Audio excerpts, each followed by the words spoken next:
The date is the 18th of April, 2026. Only 4 days have passed since the wheels of a commercial Qantas flight touched down in Melbourne, but the shockwaves are still vibrating through every corridor of Buckingham Palace and across the digital landscape of the world.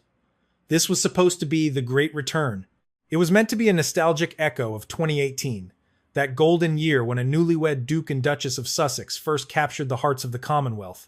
Back then, the media called it Megalia, a fever dream of modern royalty and progressive hope.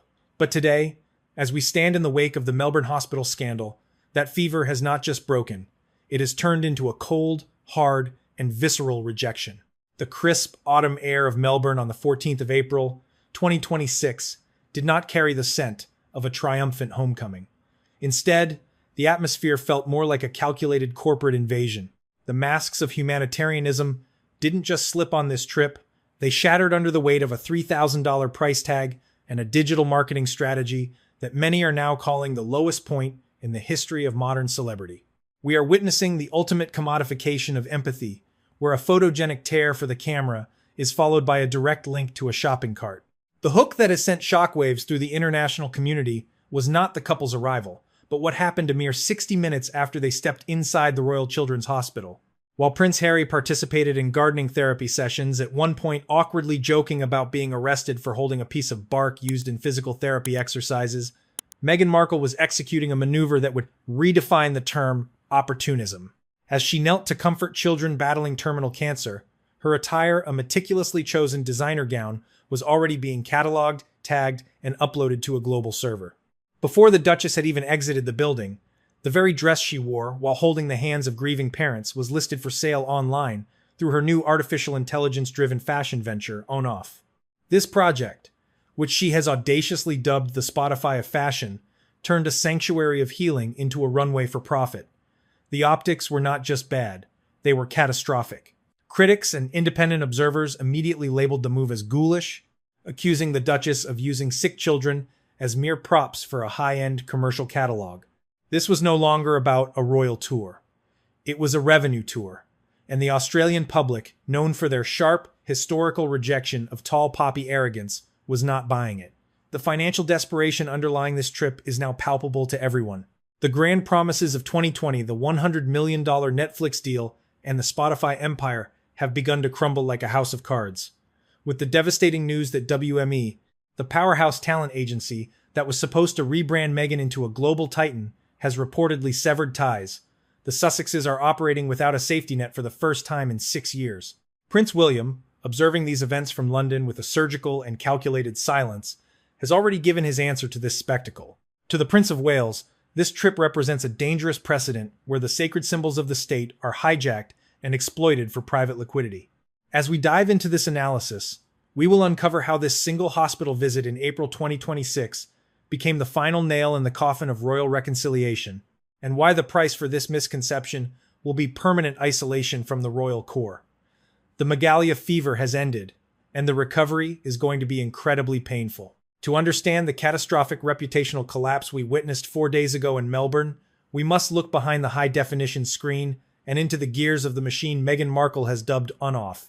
On this 18th of April, 2026, the world is beginning to realize that the Duchess didn't just visit a hospital, she performed a stress test on a new form of predatory commerce. OnOff was marketed as the Spotify of fashion, a revolutionary artificial intelligence-driven platform designed to close the gap between inspiration and acquisition. In theory, it allows users to identify any garment via a smartphone camera and purchase it instantly.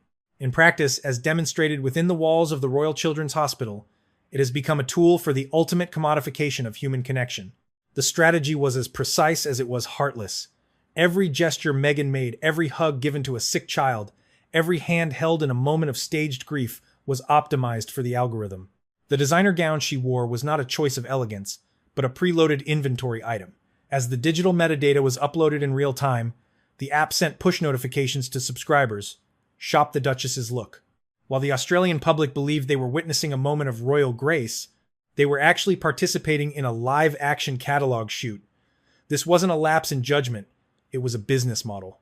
It was the moment the Sussex brand stopped pretending to serve the public and began openly harvesting them. But why such a desperate, transparent move now? The answer lies in the smoking ruins of their once mighty Hollywood empire. By early 2026, the grand illusions of 2020 have vanished. The $100 million deal with Netflix, once touted as the ultimate golden parachute, is reportedly hanging by a single, frayed thread. The creative well has run dry, and the giants of the streaming world have signaled that no renewal will be offered after 2025 unless there is a radical shift away from the repetitive, stale narrative of family grievance. The Spotify deal is a distant, bitter memory, and the archetypes have been replaced by an awkward silence. The most devastating blow, however, came from within the belly of the beast, Hollywood itself. Industry insiders are now confirming that WME, the powerhouse talent agency led by the formidable Ari Emanuel, has officially severed ties with the Duchess. This was the agency that was supposed to rebrand Meghan into a global titan, a statesman-like figure who transcended the drama of the palace. The relationship with Emanuel did not just end, it reportedly imploded. The whispers coming out of Beverly Hills suggest a toxic work culture and impossible, ego-driven demands that even the most seasoned agents could no longer stomach. Allegations have surfaced that Meghan required staff to work through the Thanksgiving holiday, demanding a level of loyalty that bordered on the fanatical while offering very little in return but brand association. Without the backing of WME, the Sussexes have been forced to pivot to high-stakes, high-cost ventures that carry the unmistakable scent of financial panic. They are operating without a safety net, and it shows. The one-off fashion venture and the Her Best Life wellness retreat in Coogee are not the moves of a couple at the height of their power. They are the desperate grabs for liquidity by a duo whose burn rate far exceeds their current income. The irony is staggering. As Meghan attempts to teach women how to live their best lives, the very infrastructure of her own life is being managed by individuals who represent the opposite of stability. Take, for example, the involvement of Gemma O'Neill, a key figure behind the scenes of the Australian tour. Reports have now surfaced that O'Neill is facing a personal tax debt of over $500,000, and her previous management firm has been liquidated under a cloud of controversy. This is the expertise the Sussexes are relying on in 2026. They are no longer surrounded by the world-class diplomats of the palace or the top-tier agents of Hollywood. They are being advised by the desperate and the debt-ridden. When you lie down with individuals facing $500,000 tax liens, your wellness brand starts to look like a pyramid scheme. The financial desperation has forced a shift in their narrative that is both fascinating and repulsive. In 2020, they spoke of service being universal. By 2026, service has been replaced by subscription. They are attempting to sell the royal brand while simultaneously setting fire to the people who give that brand its meaning. The contrast has never been sharper than it is today, on the 18th of April. While King Charles III continues his grueling battle with cancer, a struggle that has seen the monarch withdraw from many public duties to focus on his recovery, his son and daughter-in-law are in Melbourne, trying to skim a 10% commission off the back of a hospital visit. The Australian public, known for their no-nonsense attitude and their sharp rejection of tall poppy arrogance, has seen through the performance. They recognize that this Megalia revival is a hollow imitation. In 2018, the crowds were there for the promise of a modernized monarchy. In 2026, the crowds are gone, replaced by a handful of curious onlookers, and a petition signed by over 45,000 citizens, demanding that not a single cent of taxpayer money be used for their security. The message from the streets of Sydney and Melbourne is clear. You are no longer our royals, and we are not your ATM. As we look at the wreckage of this tour, we must ask, how did they get it so wrong? They believe the public loved them for their celebrity, failing to realize that the stardust was a loan from the crown, not a personal possession. Now that the loan has been called in, they are left with nothing but an AI fashion app and a mounting pile of bills. The one-off venture wasn't just a business launch, it was an admission of defeat. It was the moment Harry and Meghan realized that without the king, they are just another pair of influencers, frantically trying to monetize a fading light before the darkness of total irrelevance sets in. The tragedy of the Sussex brand in 2026 is not just found in the empty seats of a theater or the declining numbers of a podcast. It is found in the visceral public desperation of their latest venture, the Her Best Life wellness retreat in Coogee. As we sit here on the 18th of April, the reality of this event has become a case study in the collapse of celebrity influence. The price of admission was set at a staggering $3,199 per ticket. For that price, attendees were promised an exclusive sanctuary, a masterclass in soul alignment led by the Duchess herself. But as the sun rises over the Pacific, the only thing being aligned is the mounting evidence of a marketing machine in total freefall. The sold-out status proudly displayed on their official website is a digital lie that was exposed within hours by frustrated waitlist subscribers and investigative leaks on platforms like Reddit. While the public-facing facade claimed high demand, the back end was screaming for help. Potential attendees reported receiving a barrage of high-pressure sales emails, some arriving as late as 2 o'clock in the morning, begging them to claim their reserved spot. The tactics shifted from exclusive to frantic, with organizers eventually offering bring-a-friend discounts that slash the price by 50%. When you are charging over $3,000 for a weekend of wellness, and you resort to the same marketing tactics as a failing suburban gym, the illusion of A-list exclusivity is shattered. But the most damning indictment of the Her Best Life project is not the ticket sales. It is the personnel involved. The irony is almost too thick to process. As Meghan attempts to teach women how to manifest abundance and live their best lives, the project is being steered by individuals like Gemma O'Neill. Reports have now confirmed that O'Neill, a primary organizer for the Sussex's Australian events, is currently battling a personal tax debt exceeding $500,000. Her previous management firm didn't just close, it was liquidated under a cloud of controversy and unpaid creditors. This is the Sussex standard of 2026. They are no longer surrounded by the polished diplomats of the royal household or the elite strategists of Hollywood. Instead, they are tethered to the desperate and the debt-ridden, creating a wellness brand that feels more like a frantic grab for liquidity than a genuine humanitarian effort. This financial desperation is the direct result of a social winter that has descended upon Montecito. The power circle that once served as a fortress of support for Harry and Meghan has effectively gone silent. In 2020 and 2021, the couple was the most sought-after invitation in the world. They were championed by the likes of Oprah Winfrey, the Obamas, and the Clooneys. But Sussex fatigue is no longer a tabloid theory. By April 2026, it is a Hollywood reality. High-profile figures who once championed their truth now view them as a reputational liability. The Obamas, known for their obsession with discretion and dignity, have reportedly distanced themselves, viewing the couple's constant public airing of family grievances as a violation of the very values they hold dear. The most stinging public erasure, however, came from a former guest of Meghan's own podcast. Mariah Carey, who once sat across from the Duchess to discuss the nuances of being a diva, recently gave a definitive interview that sent shockwaves through the Sussex camp. When asked about her connection to the British royal family, Carey pointedly noted that the only member of the monarchy she had ever truly spent time with was Sarah Ferguson, the Duchess of York. In one short, calculated sentence, Mariah Carey effectively erased her interaction with Meghan from the public record.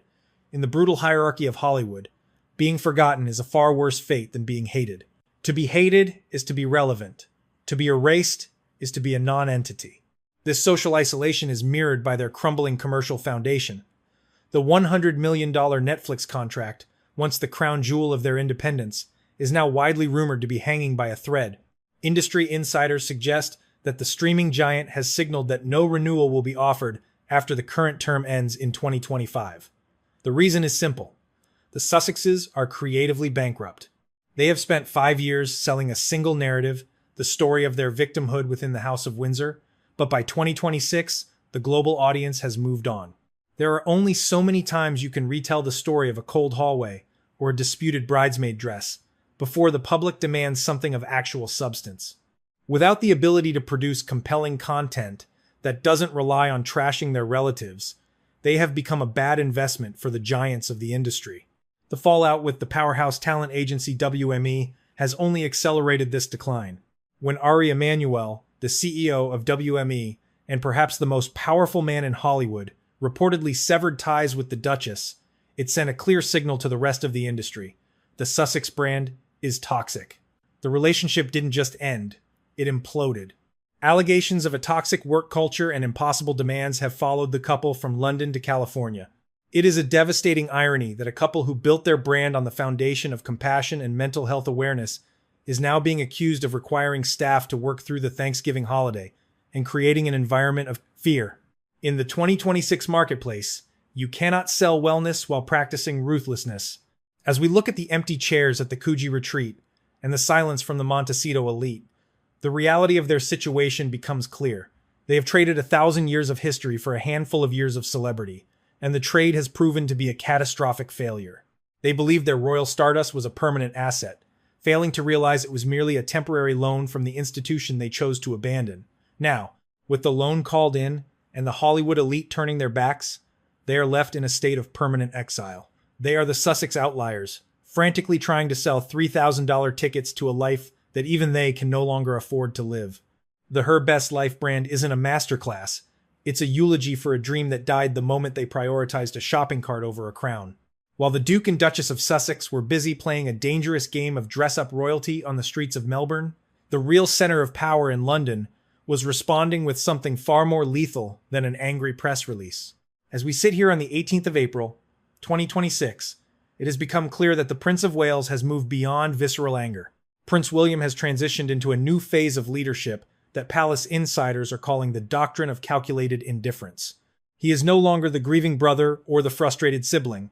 He is the de facto enforcer of the monarchy's long-term survival, and his strategy is to ensure that Harry and Meghan are not just marginalized, but systematically erased from the royal equation. This shift in William's approach is surgical. He has recognized that the greatest weapon the crown possesses against the Sussexes' insatiable thirst for relevance is not a counterattack, but a total lack of oxygen. By refusing to engage, react, or even acknowledge their presence in Australia, William is effectively starving the Sussex brand of the royal validation it needs to survive. In the world of high-stakes public relations, if the future king doesn't look at you, you don't exist. This chilling silence is not a passive stance, it is a proactive policy of disconnection. William has realized that every time the palace responds to a Sussex provocation, it grants them the very status they are trying to steal. By offering nothing but a blank wall of indifference, he is making their shadow tour look like exactly what it is: an unauthorized commercial spin-off. The most profound expression of this trust bankruptcy is the implementation of what is now known as the Witness Protocol. On this 18th of April, the reality of the sibling bond is that it has been replaced by a rigid, legalistic distance. It is now a standing rule within the royal household that neither King Charles nor the Prince of Wales will meet with Prince Harry alone. Every interaction, no matter how brief or ostensibly personal, must have a third party present, usually a trusted private secretary or a legal representative. This is a defensive measure born from years of betrayal. The palace is acutely aware that a simple hello in a private hallway or a whispered conversation at a funeral could be warehoused and later weaponized into a headline for a tabloid or a chapter in a sequel to Spare. By requiring a witness for every word spoken, William has turned a family relationship into a legal minefield, ensuring that Harry can never again claim a private truth that cannot be disputed by an official record. This witness protocol signifies the total collapse of the family hearth. William has reportedly shared with close confidants that he will never again gamble the future of the institution on the hope that his brother might prioritize loyalty over a paycheck. The locks on the inner circle have been changed, and the keys have been handed to a new generation of advisors who value discretion above all else. This isn't just about protecting family secrets. It is about protecting the sanctity of the crown. When every conversation is a potential Netflix script, silence becomes the only safe currency. Furthermore, the Prince of Wales has been the driving force behind the financial firewall that is currently suffocating the Sussexes' lifestyle. While Harry and Meghan try to convince the Australian public that they are still royal enough to deserve state-funded security, William has been working behind the scenes to align the monarchy with the taxpayer's wallet.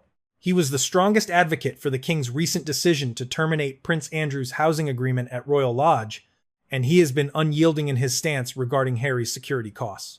His logic is simple and devastatingly effective. If you choose the life of a private citizen in California, you must accept the financial responsibilities of a private citizen. There will be no half-in, half-out lifestyle subsidized by the British public. By standing on the side of the national budget rather than family sentiment, William is positioning himself as a modern, fiscally responsible leader, while simultaneously cutting the financial umbilical cord that Harry so desperately tries to maintain. This slimmed-down monarchy ethos is William's signature policy, and it has successfully framed Harry's demands as a form of royal entitlement that the modern world can no longer afford. When Harry complains about a lack of support while the king is cutting his own brother's expenses to save public money, the Duke of Sussex looks not like a victim, but like a man profoundly out of touch with the global cost of living crisis. William has effectively used the economic climate of 2026 to neutralize Harry's grievances, turning the Duke's struggle into a spectacle of unearned privilege. As we look toward the 27th of April, the contrast between the two camps will reach its zenith. While Harry and Meghan struggle to manage the fallout of unsold tickets in Coogee, Prince William has ensured that the King's upcoming state visit to the United States is a masterclass in professional diplomacy. The schedule for Charles and Camilla has been planned with the level of detail usually reserved for a military operation. Every minute of the 4-day visit is accounted for, leaving zero opportunity for a surprise encounter or a peace summit with the California-based couple. William has made it clear that the Sussexes are not on the agenda and not a concern. By prioritizing the King's health and the diplomatic importance of the trip over any familial drama, William is demonstrating a level of statesmanship that makes Harry's activities in Melbourne look adolescent and unstructured. This is the William doctrine in action. To be so professional, so disciplined, and so focused on service that the Sussexes' performative royalty looks like nothing more than a cheap, unauthorized imitation. The Prince of Wales has realized that the Crown does not need to defeat Harry and Meghan in a public shouting match. It simply needs to outlast them. He is playing the long game, anchoring the monarchy in history and duty, while the Sussexes anchor themselves in the shifting sands of celebrity and commerce. On this 18th of April, 2026, the inner circle is closed. The witness protocol is in effect. The financial firewall is up. Prince William is holding the keys, and he is making it very clear that the gold standard of the monarchy will never be traded for the commercial rust of the Sussexes' desperate ventures. The vanishing act is nearly complete. Through William's calculated indifference, the Sussexes are being erased from the future they once thought they would lead. They are no longer a threat to the crown. They are merely a cautionary tale of what happens when the pursuit of fame eclipses the call to service. The king is moving forward, the prince is standing guard, and the audience has already begun to look away from the drama in Melbourne and back toward the enduring dignity of the throne. As we move further into this 18th day of April, 2026, the narrative of the Sussexes in Australia has transitioned from a mere public relations blunder into something far more dangerous. It has evolved into a full-scale constitutional headache that officials in Whitehall are now calling diplomatic sabotage. By performing what is essentially a shadow tour, Harry and Meghan have created a diplomatic mirage, a theatrical imitation of statecraft that threatens to blur the lines of sovereign authority. This is no longer just about two celebrities seeking attention. It is about the deliberate dilution of the Crown's international standing for the sake of a private brand. The optics in Melbourne and Sydney were carefully choreographed to mimic the formal structures of an official royal visit. We saw the high-security motorcades, the somber wreath laying at war memorials, and the formal meetings with community leaders. To the casual observer, it looked like the business of the monarchy. But the reality is that these acts were performed without the mandate of the king, without the coordination of the Foreign Office, and without the constitutional accountability that gives such rituals their meaning. When you perform the sacred acts of a state without being a representative of that state, you strip those acts of their sacrificial value. You reduce a nation's history and its military honors to mere backdrops for a commercial photo shoot. This theatrical diplomacy has a specific, predatory purpose. By maintaining the royal aesthetics while operating as private citizens, Harry and Meghan are trying to retain the prestige of the institution they claim ruined their lives. They are effectively renting out the symbols of the British state to provide a sense of legitimacy to their failing business ventures. However, the Australian public has proven to be far more discerning than the Sussexes anticipated. The most striking piece of data from this week is not a social media metric, but a petition signed by over 45,000 citizens.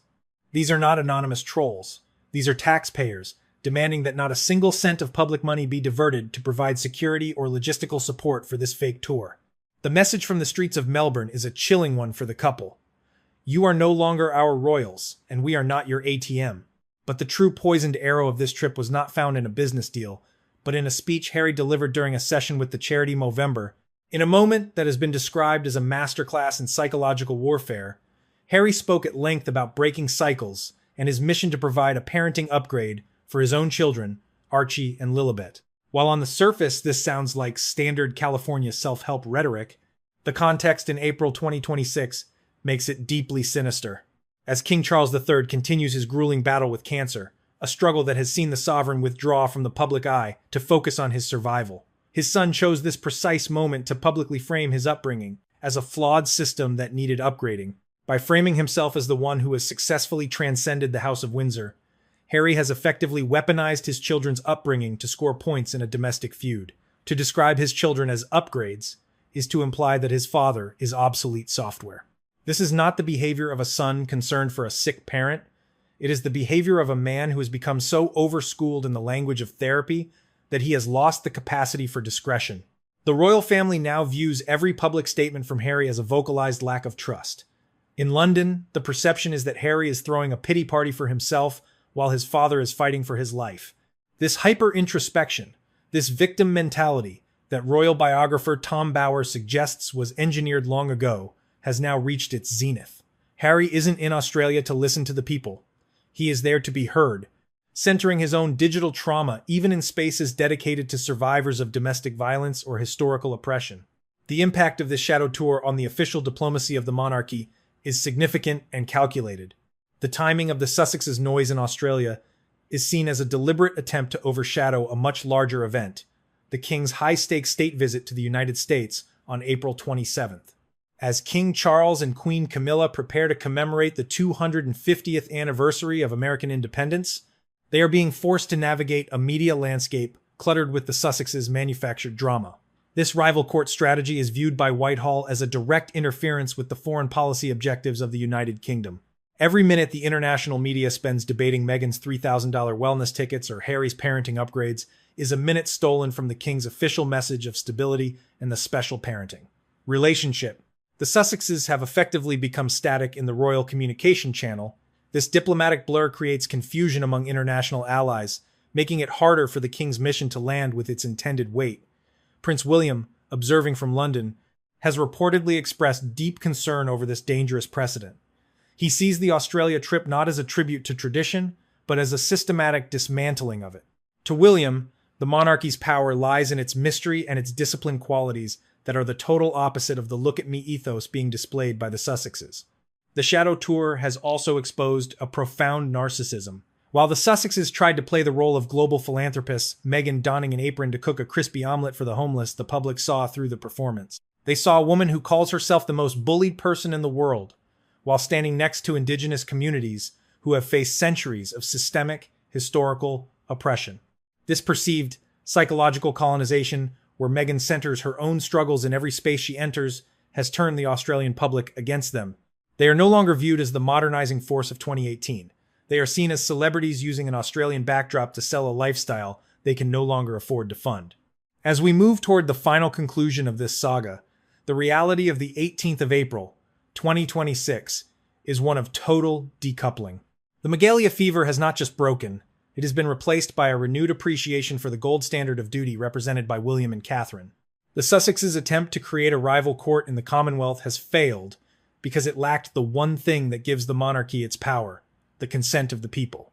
By trying to sell the royal brand while setting fire to the people who give that brand its meaning, Harry and Meghan have moved from the periphery to permanent exile. They have proven that they can no longer be trusted with the sacred trust of the royal name. The fake tour was their last stand, a desperate attempt to retain a prestige that had already slipped through their fingers. Now, as the king prepares to touch down in Washington on April 27th, the world is looking away from the drama in Melbourne and back toward the institution that understands the difference between a sales pitch and a service. As the sun sets on this 18th of April 2026, the dust has finally begun to settle on the wreckage of the Sussexes' Australian excursion. What remains is a landscape of reputational ruin that may never be rebuilt. The silence radiating from Buckingham Palace is not merely an absence of noise, it is a definitive historical verdict. The strategy of calculated indifference spearheaded by Prince William has reached its logical conclusion. The total and irreversible decoupling of the Sussex brand from the British monarchy. In the eyes of the global public, the distinction between the dignity of service and the desperation of celebrity has never been more glaring. While Harry and Meghan fly back to California to manage the fallout of unsold tickets and commercial backlash, the institution they left behind has already moved on, proving that the crown does not need them to shine. The final blow to the myth of Sussex influence came from the very people they sought to inspire. The Australian public's visceral rejection of the couple manifested in the 45,000-strong petition, and the sparse, indifferent crowds has proven a fundamental truth that William has understood all along. The monarchy's power is not a portable commodity that can be packed in a suitcase and sold at a premium in a Coogee wellness retreat. Prince William has reportedly emphasized this point in internal briefings, noting that the Sussex experiment failed because it attempted to trade the sacred for the secular by turning royal rituals into marketing opportunities for artificial intelligence, fashion apps, and $3,000 yoga weekends. Harry and Meghan have effectively deconsecrated their own status. They are no longer viewed as representatives of a 1,000-year-old mystery, but as a niche entertainment act that has overstayed its welcome on the world stage. This shift has allowed the royal family to implement what insiders are now calling the zero-footprint policy regarding the Duke and Duchess. As King Charles and Queen Camilla prepare to touch down in the United States on April 27th, the palace has ensured that the narrative is entirely focused on the special relationship and the 250th anniversary of American independence. There are no contingency slots for Harry in the King's diary. There are no secret meetings scheduled in the margins of the Washington summit. The schedule is a masterclass in professional diplomacy, designed to show that the king is a world leader, not a patriarch caught in a domestic drama. William has been the architect of this wall of work, ensuring that the sheer volume of the king's official engagements leaves no room for the static of California grievances. The message to the American public and the global community is clear. The British monarchy is a stable, functioning, and dignified institution that does not engage in tabloid skirmishes. The trust bankruptcy that William so often cites has resulted in a permanent change to the royal infrastructure. The witness protocol is no longer a temporary measure. On this 18th of April, it is a permanent fixture of family governance. The realization that every private conversation could be vocalized into a Netflix script or a memoir has forced the King and the Prince of Wales to treat their own relative as a potential legal adversary. This is perhaps the saddest legacy of the Sussexes' exit, the total destruction of the family hearth. William has made it clear that he will not gamble the future of the monarchy on the hope that Harry might one day prioritize loyalty over a paycheck. The doors to the inner circle are not just closed, they are barred, and the keys have been handed to a professional class of advisors who value discretion above all else. The financial slimming down of the monarchy, another of William's core projects, has also reached a point of no return. By cutting off Prince Andrew from Royal Lodge and refusing to subsidize Harry's security, the king has signaled that the era of the royal hanger-on is over. The public, particularly in the United Kingdom and Australia, has responded with overwhelming approval to this taxpayer-first approach. This alignment with the public mood has effectively neutralized Harry's complaints about a lack of support. When Harry moans about security costs, while the king is cutting his own brother's expenses to save public money, the Duke looks not like a victim, but like a man profoundly out of touch with reality. William has successfully framed the Sussexes' demands as a form of royal entitlement that the modern world can no longer afford. Even the commercial world of Hollywood has signaled that the Sussex gold has turned to lead. With the collapse of the WME relationship and the rumors that Netflix will not renew their $100 million contract after 2025, the couple is facing a reality they never anticipated: irrelevance. In the brutal economy of 2026, celebrity is a depreciating asset if it isn't backed by talent or tradition. Without the royal platform to provide them with a constant stream of content, they have been reduced to selling dresses off the back of a hospital visit, a move that has cost them the respect of the very A-list peers they once counted as friends. As the sun sets on the events of April 2026, the contrast between the two paths is stark. On one side stands a couple in Montecito, increasingly isolated from their peers, struggling to maintain a commercial empire built on the shifting sands of grievance. On the other stands a monarchy that has been refined by fire. Through the discipline of William and the resilience of King Charles, the institution has emerged from the Sussex Civil War leaner, more professional, and more focused on the future. The Megalia fever has not only broken, it has been replaced by a renewed appreciation for the gold standard of duty. Harry and Meghan may continue to launch projects, and they may continue to speak their truth to whoever will still listen, but they will do so from the outside looking in. The core circle has moved on, the locks have been changed, and the institution has been protected. The story of the Sussexes is no longer a royal one. It is a cautionary tale of what happens when the pursuit of fame eclipses the call to service. As we look toward the king's arrival in America on April 27th, it is clear that the final curtain has fallen on the drama. The audience has already turned its attention back to the throne, leaving the Sussexes behind in the shadows of their own making. The Shadow Tour was not a beginning. It was the final, desperate act of a brand that forgot that a crown is not a costume, and duty is not a digital marketing strategy. The recovery for the monarchy is complete, and for Harry and Meghan, the isolation is now permanent.